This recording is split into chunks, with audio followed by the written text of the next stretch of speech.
Christmas Eve, 2008. Covina, California. A quiet suburb 22 miles east of Los Angeles. Families gathered, children waited for Santa, the smell of cinnamon and pine filled the air. At 11:29 East Knollcrest Drive, the Ortega family prepared for their annual Christmas party. Tamales steamed on the stove, presents sat wrapped beneath a 7-foot tree, laughter echoed through the halls. By midnight, 9 people would be dead, and the killer? He came dressed as Santa Claus. By the end of the night, only one would survive. His name was Bruce Jeffrey Pardo, 45 years old, an electrical engineer at ITT Corporation. To his co-workers, he seemed normal. Polite, quiet, a little awkward, maybe, but harmless. Beneath the surface, Bruce Pardo was unraveling. Pardo had been married once before. That marriage ended badly. His second marriage, to Sylvia Ortega's daughter, Sylvia Pardo, lasted less than 2 years. December 24, 2008. Christmas Eve. While the Ortega family prepared for their celebration, Bruce Pardo prepared for war. At some point during the day, Pardo rented a Santa Claus costume from a local costume shop. Red velvet suit, black boots, white beard. He paid in cash. He purchased 2 semi-automatic handguns weeks earlier. At approximately 11:15 p.m., Bruce Pardo put on the Santa suit. He loaded his car. He drove 8 miles to 1129 East Knollcrest Drive. He parked on the street. He walked to the door. He carried the gift-wrapped flamethrower under his arm. He knocked, and someone answered. When the door opened, an 8-year-old girl stood there. Her name has never been publicly released. She saw Santa Claus. She smiled. Bruce Pardo raised the 9mm handgun. And he shot her in the face. In less than 3 minutes, 9 people were shot.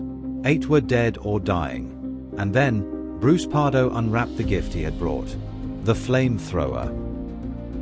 Bruce Pardo stood in the center of the living room. Bodies surrounded him. Blood covered the walls, the furniture, the gifts. He activated the homemade flamethrower. He sprayed accelerant across the room, over the bodies, over the Christmas tree, over the present. He ignited it. The house erupted in flames. The fire spread rapidly. Neighbors called 911. They reported hearing gunshots. They saw the fire. Covina police and fire departments responded within minutes. But the flames were too intense. Firefighters couldn't enter the house for over an hour. By the time they extinguished the blaze, the interior was destroyed. They found the bodies, 8 people, burned beyond recognition. Some had melted into the floor. Others were fused together. It took forensic teams days to identify them. One survivor remained, the 8-year-old girl who answered the door. She had crawled, despite her injuries, to a neighbor's house. She was airlifted to a trauma center. She would endure 30 reconstructive surgeries over the next decade. She never spoke publicly about that night, but she lived. By midnight, law enforcement knew they were hunting a mass murderer. They just didn't know who. The girl who survived couldn't speak. Her injuries were too severe, but witnesses reported seeing a man in a Santa suit leaving the scene. At 12:45 a.m., Covina police issued a regional alert. Be on the lookout for a male suspect, approximately 6 feet tall, heavyset, wearing a Santa Claus costume. Armed and extremely dangerous. At 1:30 a.m., a patrol unit spotted Pardo's rental car abandoned in a parking lot in Sylmar, 30 miles northwest of Covina. The Santa suit was in the backseat, soaked in blood. Officers searched the area. Nothing. Then, at 3:20 a.m., a resident on the 14100 block of Lawn Street in Sylmar reported a disturbance. Someone had broken into his brother's empty house. Police surrounded the residence. SWAT teams moved in. At 3:45 a.m., they entered. They found Bruce Jeffrey Pardo in a back bedroom. He was already dead. He had shot himself once in the head. The Santa suit killer was gone, but the questions remained. In the days following the massacre, investigators pieced together Bruce Pardo's final weeks. What they found painted a portrait of a man consumed by rage, entitlement, and delusion. Pardo left behind a trail. His computer revealed extensive online research. How to build a flamethrower, how to maximize casualties in a confined space, how to commit mass murder. He had purchased a one-way plane ticket to Canada, departing December 25th. He planned to flee, he planned to survive, but forensic evidence revealed something Pardo hadn't anticipated. the homemade flamethrower malfunctioned.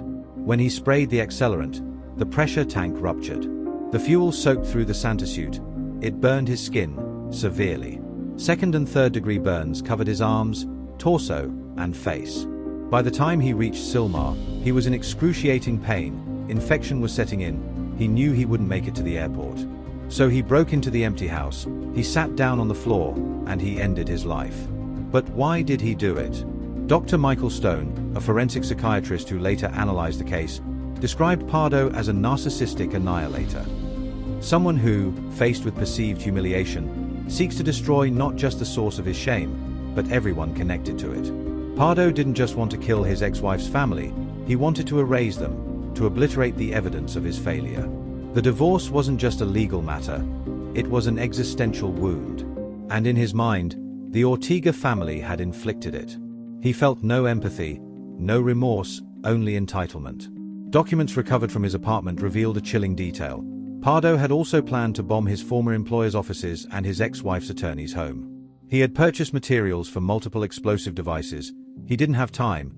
The massacre at the Ortega home was only the beginning of what he intended to do. Covina, California, is a small city, 70 square miles. Fewer than 50,000 residents. Everyone knew someone who knew the Ortegas. In the days after the massacre, the city shut down, businesses closed, churches opened their doors, counselors were dispatched to schools. On December 28th, thousands gathered for a candlelight vigil at Citrus Park. They held candles, they sang hymns, they wept. Father Michael Gutierrez, the priest who had presided over many Ortega family baptisms and weddings, spoke. He said, "This family gave so much to this community. They gave love, they gave service, they gave joy, and that was taken from us. But their memory, what they stood for, cannot be burned away." The funerals were held over the course of a week. Closed caskets, the bodies were too badly burned for viewing. Hundreds attended each service. Sylvia Ortega's funeral filled Sacred Heart Chapel to capacity. Mourners spilled onto the lawn. At the graveside, Sylvia's surviving children, those who hadn't been at the party that night, stood together. They buried their mother, their siblings, their children. One daughter, who had stayed home with her own young children that Christmas Eve, later said, "I should have been there. I always went. If I had gone, maybe I could have." She never finished the sentence. Survivor's guilt is a ghost that never leaves. For the aspect of justice. There was no trial, no conviction, no justice, at least not in the legal sense. Bruce Jeffrey Pardo died by his own hand. The case was officially closed on January 15, 2009. The Ortega family's attorney filed a civil suit against Pardo's estate, seeking damages. There was nothing to claim. Pardo had no assets. He died in debt. The gun shops that sold him the firearms were investigated. No laws were broken. Pardo had no criminal record, no restraining orders, no red flags. The costume shop that rented him the Santa suit expressed remorse. They could not have known. In cases like this, when the perpetrator is dead, the legal system offers no satisfaction, no reckoning. Victims' families are left with a void. Questions that will never be answered. A rage that has no target. One surviving Ortega family member said in an interview years later, "I wanted him to stand trial. I wanted him to hear what he did. I wanted him to face us, but he took that too. He took everything, and then he took the easy way out." This is the cruelty of cases like the Covina Massacre. The perpetrator escapes consequence, and the survivors are left holding the weight of his crime. Forever. The 8-year-old girl who answered the door that night survived. Her name has been withheld from public record to protect her privacy. She is referred to only as Jane Doe in legal documents. She underwent more than 30 reconstructive surgeries over the next 10 years. Her jaw was rebuilt, her face was reconstructed, she lost her sense of smell, she lost part of her vision, but she lived. In a statement released through her family's attorney in 2018, 10 years after the massacre, she wrote, "I do not remember much about that night. I remember the lights, I remember thinking Santa was real, and then I remember pain. What I remember most though, is everyone who helped me survive. The neighbor who called 911, the paramedics, the surgeons, my family. I am alive because people didn't give up on me." She continued, "I think about the people who didn't survive, my family. I think about them every Christmas. I light candles, I say their names, I carry them with me." She ended the statement with this, I don't know why I lived and they didn't. I don't think I ever will, but I'm going to make sure their memory means something. I'm going to live for them. She is now in her mid-20s. She completed her education. She works in victim advocacy. She has never given a media interview, and she has every right to her privacy. But her survival, her resilience, stands as a testament, not just to the human will to live, but to the refusal to let evil have the final word. The house at 1129 East Knollcrest Drive no longer stands. It was demolished in 2009. The structure was too damaged, the memories too heavy. The lot remains empty. 4 years, it sat untouched. No one wanted to buy it. No one wanted to build there. It became a place of pilgrimage. Every Christmas Eve, people leave flowers, candles, photos of the Ortega family, handwritten notes, prayers. In 2018, a developer purchased the property.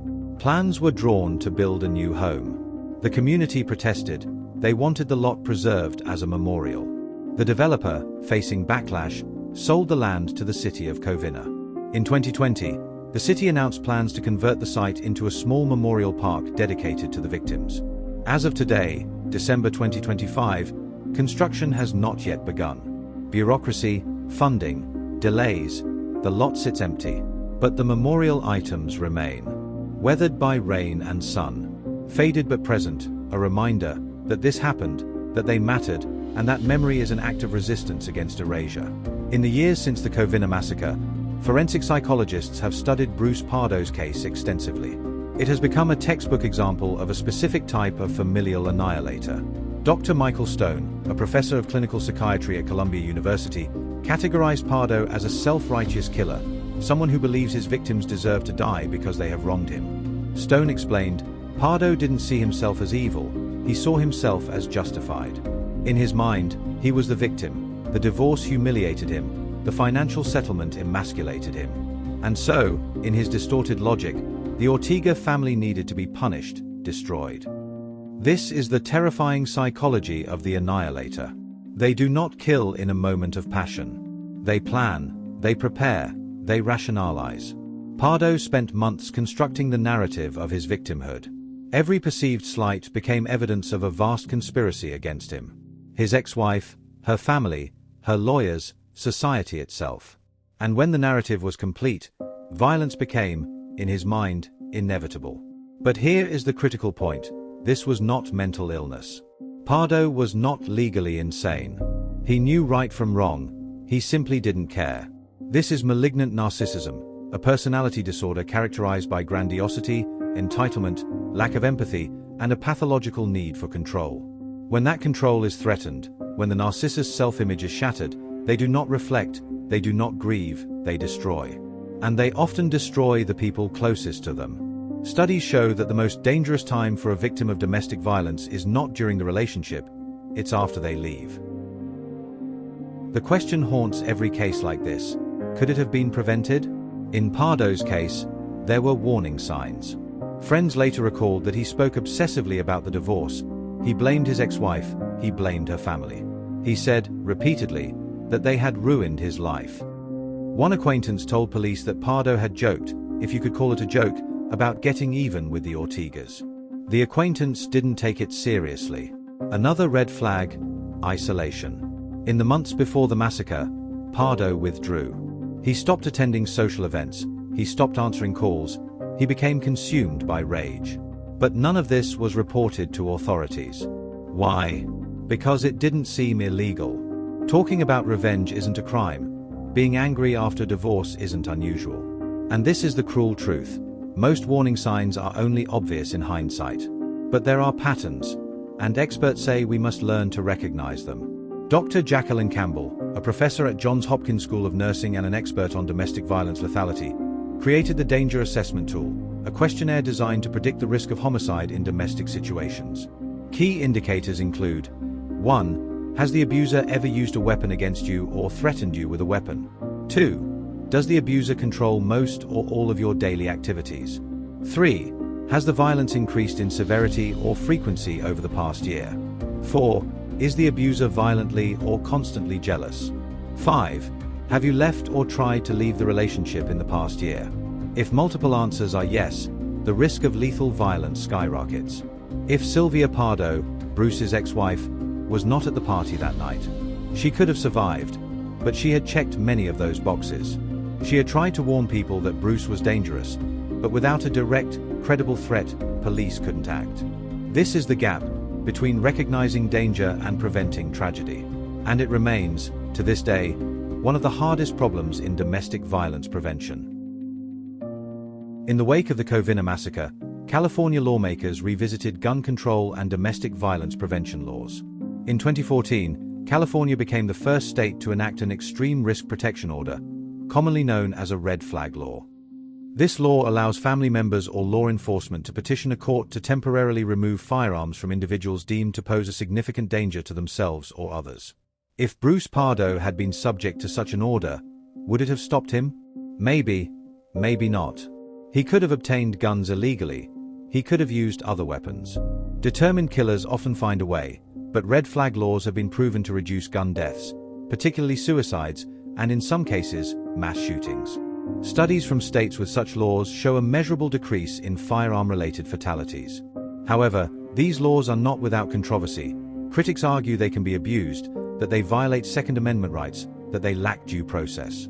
Proponents counter that temporary removal of firearms, with judicial oversight, is a reasonable measure to prevent imminent harm. The debate continues, but one thing is certain: the Covina Massacre changed the conversation. It forced lawmakers, advocates, and the public to confront the uncomfortable reality that some individuals, when facing perceived humiliation or loss, become capable of unthinkable violence.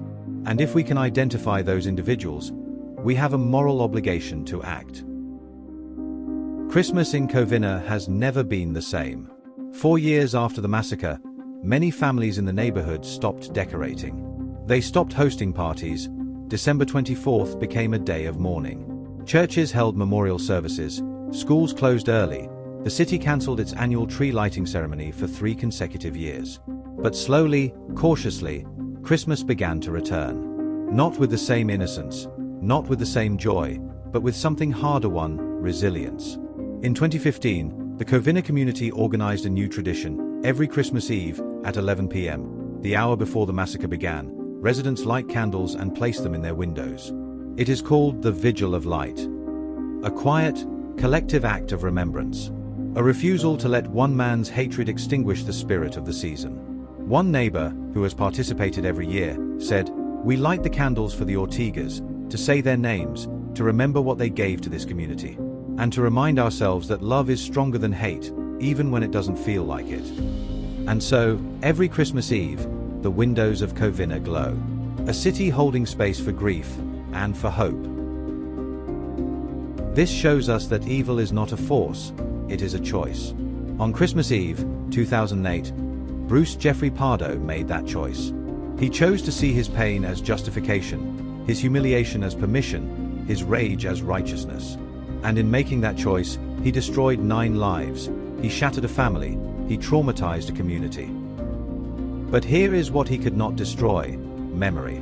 The memory of Sylvia Ortega's kindness, of Joseph's quiet strength, of Katrina's dreams, of Charles' laughter, of Alicia's compassion, of Michael and Christopher's potential, of Sherry's warmth, of James's generosity. These people were not defined by how they died, they are defined by how they lived. And every year, on Christmas Eve, when the people of Covina light their candles, they say, "We remember, we carry you with us, you are not forgotten." This is the power of memory. It is an act of defiance. It says to the darkness, "You do not have the final word." And to the girl who survived, who answered the door that night and somehow lived, know this: your resilience honors them. Your life is proof that love endures, even in the face of unspeakable cruelty, even in the shadow of a man dressed as Santa Claus. The Covina Massacre is a story of horror, but it is also a story of survival, of community, of the refusal to let evil define us. And that, perhaps, is the only justice we can claim: remember their names. This is Crime and Consequences. Thank you for joining us on this episode.